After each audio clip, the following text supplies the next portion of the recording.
If you've never been to Hawaii before, you probably have never heard of Hawaiian Airlines. But if you're from Hawaii or you live in Hawaii, then you know that Hawaiian Airlines is the major airlines in the state, and it's been that way for some time. We recently used Hawaiian Airlines for our trip to Kauai, and I want to share our experiences and also talk about Southwest Airlines now coming to Hawaii and what that might mean. Since the closing of Aloha Airlines in 2008, Hawaiian Airlines has pretty much been the only show in town. It's been the go-to airlines for inter-island flight between the islands, and of course, to Hawaii's favorite vacation destination, Las Vegas. But before I talk about Hawaiian Airlines, I do want to put out my own personal biases. You see, way back in the day, way before TSA, I used to love Hawaiian Airlines because my family, we would travel a lot. We'd go to Hilo, we would go to Kauai, and we'd go like 3 or 4 times a year. And that was great. And that was way back when you could park the car, you could go through the check-in, and the whole family could go up to the gate, and you could wave goodbye, and then you could actually see your family leave, you know, when they take off, and then you could actually walk out and then go and enjoy the rest of your day. That was way back in the day. Of course, you can't do that anymore. That's not Hawaiian's fault, but I just remember those really good times. But in more recent times, Hawaiian has let me down. I took a recent flight from Honolulu to Japan using Hawaiian Airlines, and it was not good. I would say it was below average. And when you compare the flight experience between Hawaiian Airlines and some of the Japanese airlines, it's not even close. I mean, the service on the Japanese airlines is so much better.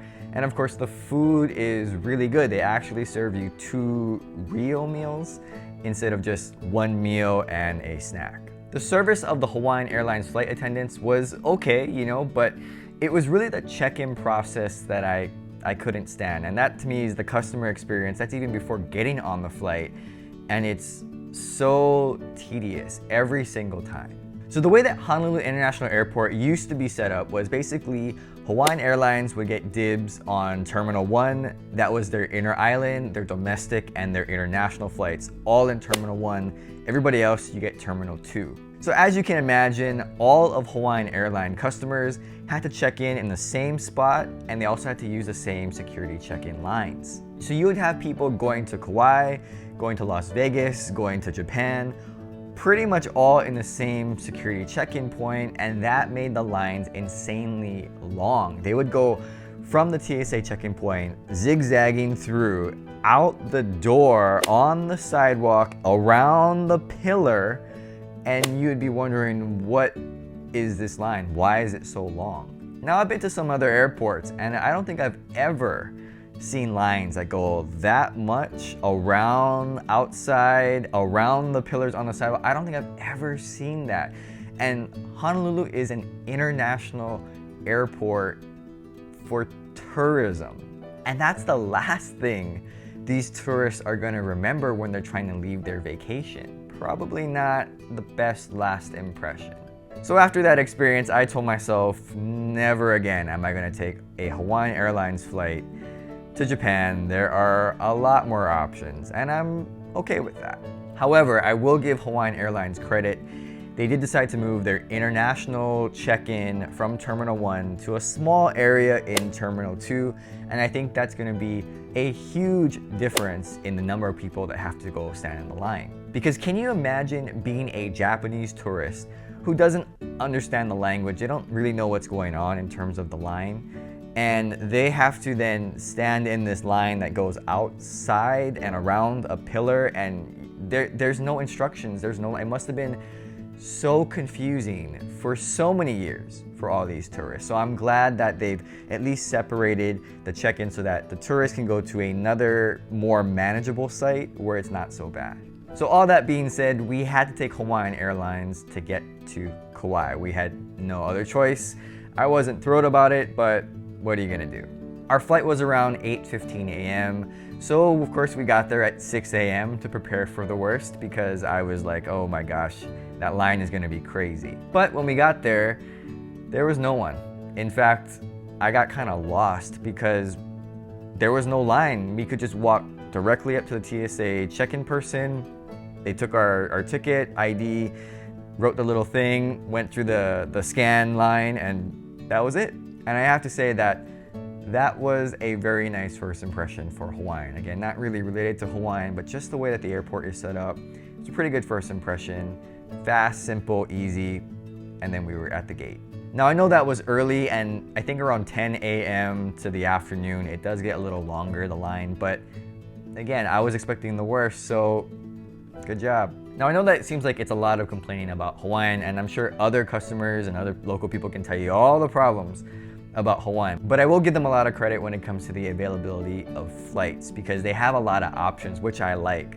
Because we got there so early, I think we heard at least 3 flights that were heading out to Kauai, and I thought that was pretty amazing. So it is nice to have options. And on our inner island flight, the plane was sort of set up like 2 seats, then the aisle, and then 3 seats. And I did notice that the seats are different than they used to be, because back in the day, the seats were all cushiony and they had a big fold-out tray. But on these inner island flights, the seats are like almost like hollowed out in the middle for some reason. And the little food tray was really small. It was almost the size of my hand. I don't know, it was just really tiny. It barely fit the juice. But they did offer POG, which is passion orange guava, a local favorite.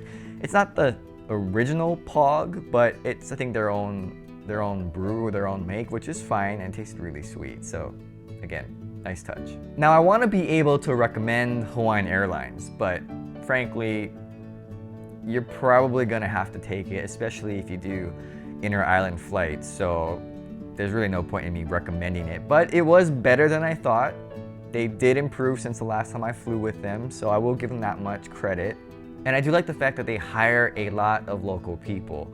The flight to Kauai was interesting because it felt like the only other local people on the plane were the flight attendants. But let's talk about the arrival of Southwest Airlines and what that might mean for Hawaii. First of all, I think that it's amazing. I mean, think about it. We've been having one airline for so long. How do you think the local people reacted when they heard another airline, especially one as affordable as Southwest, was coming to this state? I mean, people were excited. Why? Because they want more options. They want cheaper flights. They want competition for Hawaiian Airlines.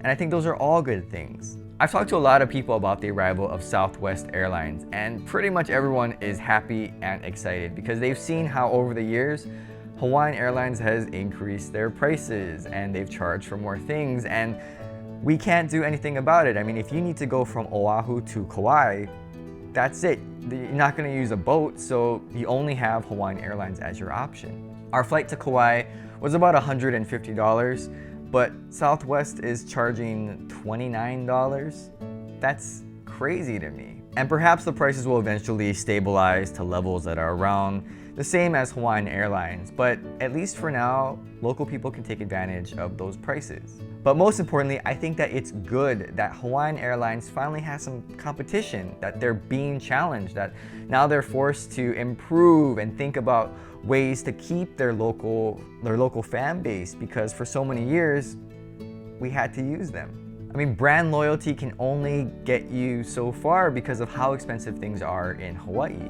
And I know you may want to hold on to your Pualani Elite Gold membership thing, but after a while, is it really worth it?